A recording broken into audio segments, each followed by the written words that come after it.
Since the nights are becoming colder and darker now, and while I'm busy chatting away about that night's events, I thought this would be as good a time as any to revisit much earlier in the year and share the story of the toile dress and how it came to be.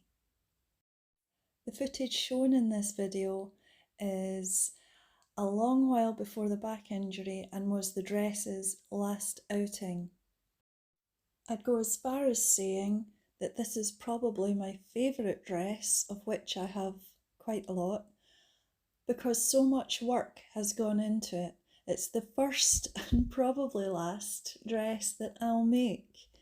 And yes, quite a lot of blood, sweat and tears went into the dress. It took me almost a year to make, off and on. I wasn't doing it solidly because I would have to take a month or so off to recompose myself. It really was quite hard work.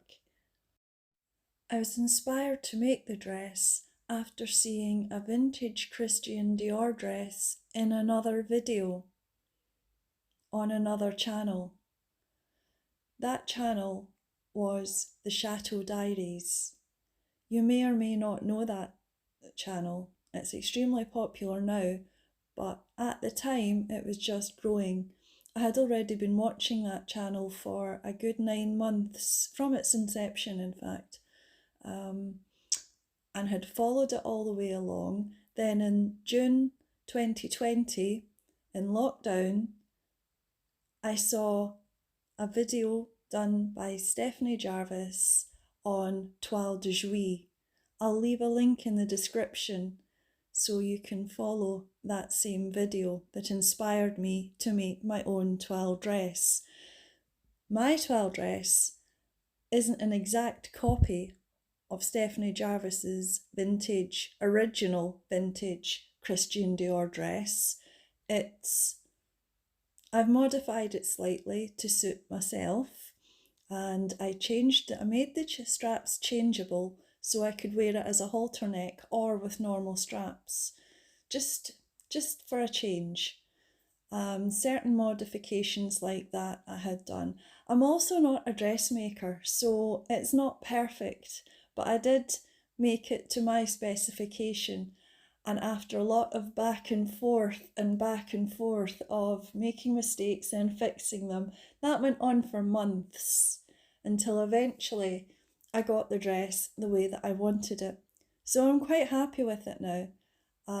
But it wouldn't exist if it wasn't for watching Stephanie Jarvis in the Toile de JOUY video showing off her original vintage Christian Dior dress, which I had googled to find a copy that I could buy, but was unable to. There are no copies, so I couldn't buy one. So I decided I would make my own.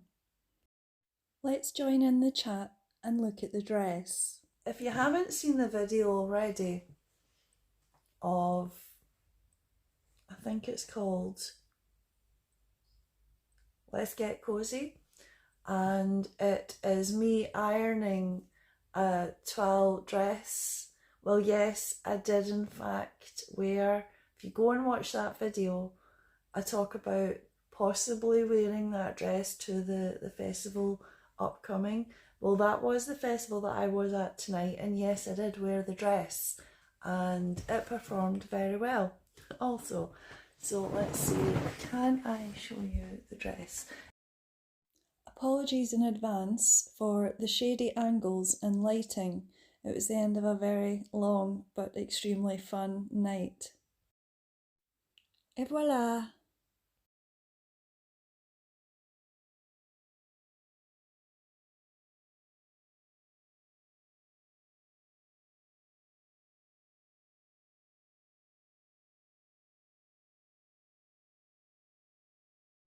You'll notice in this instance I have the dress in halter neck mode, as you'll see from the straps. There is also a split in it, as I thought the original Christian Dior dress, which has no split and is extremely tight and fitted, would be difficult to walk in, and I wanted a comfortable summer dress to wear.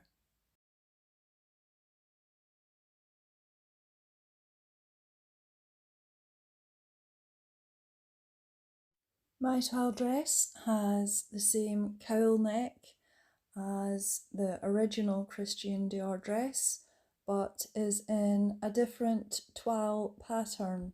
If you watch Stephanie Jarvis's Toile de JOUY video, then you'll notice that there is a different pattern on the original vintage Christian Dior dress.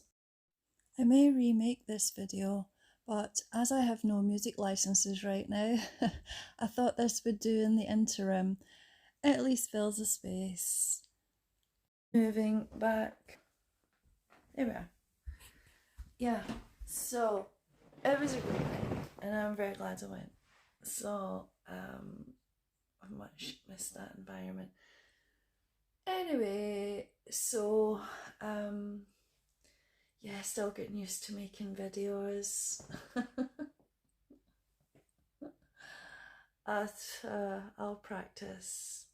However, had a great night and that's the main thing. So, talk to you soon.